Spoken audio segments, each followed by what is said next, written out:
know that I will not sleep until this person is found. I hope they get you, and I hope they make you pay for a long, long time.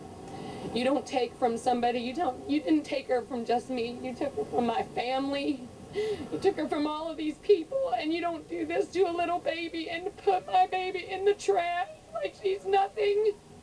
That's not okay. This is not okay. That was just moments ago. Dina Thompson, the mother of Summer Thompson, talking to the media. You heard the emotions there, and also just this resolute spirit that justice will be served. I want to bring in our criminal profiler, Pat Brown. Pat, as we try and figure out who did this, we're obviously zoning in on a house near where she was last seen.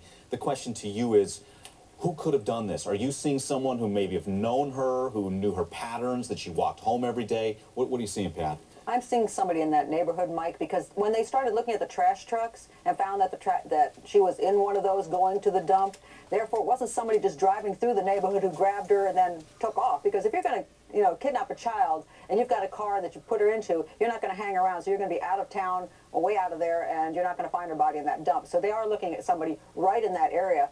I do want to say something about what her mother said, Summer's mother said. She said, I don't know what to call this guy. I'll tell you what to call this guy. The lowest kind of creep and creature on the face of the earth. Yeah. And it takes a lot of good people to fight back against our justice system who will not put this guy away for life. For anything. You step over the line and you rape a child, you step over the line, you rape a woman, you step over the line, you abduct somebody. Life in prison or death penalty, and not let them ever out. Stop feeling sorry for them and thinking they can be rehabilitated and get a second chance. This little girl doesn't get a second chance ever. No, not a lot of people are going to argue with you on that, Pat. Mike, got a caller here real quick.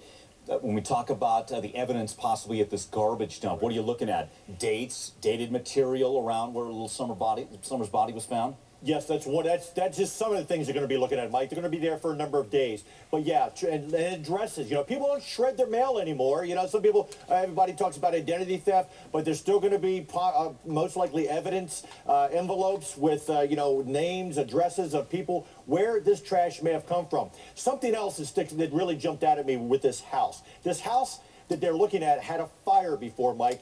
Was there possibly some evidence on her clothes, some trace evidence, some charring, that kind of thing that was on her clothes that led them back to the house? If I'm an investigator, yeah, if I see somebody, I'm going to go check it, but to bring the mobile crime lab there, they're going to be there a while. Was there something that led them to that house? That's one of the things I was thinking. Besides the fact that witnesses saw her on the sidewalk, as they said, they didn't see her talking to anyone, but they did see her on the sidewalk in that vicinity. Yeah, there's a tip line. 1-877-227-6911. That's another thing I thought Dina Thompson did well and did bravely, to look at that camera and just plead with anybody who knows anything to come forward with information. Because we heard from sheriffs earlier, there's a fear and a concern. There is a child killer on the loose and a community obviously on edge. Guys, we'll continue to follow this. Michelle, Mike, Pat, we appreciate it. Coming up, another story we continue to follow.